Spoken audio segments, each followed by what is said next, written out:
Pakistani dress আমারও পছন্দ।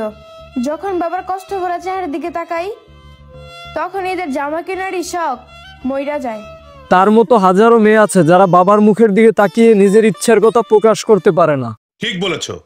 আলহামদুলিল্লাহ 16 প্রো ম্যাক্স কিনেই ফেললাম। কি আরে বলুন কি?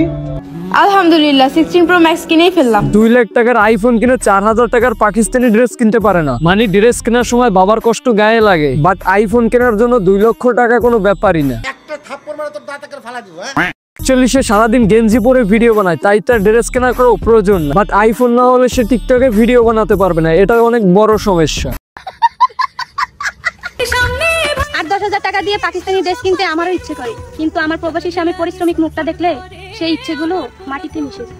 সারাদিন জামাইরে নিয়ে টিকটকে নাচানাচি ভিডিও বানাও আর প্রবাসীদের ইমোশন নিয়ে খেলা করো। বাহ, ভিউ ব্যবসা। ভালো হয়ে যা, এখনো সময় আছে।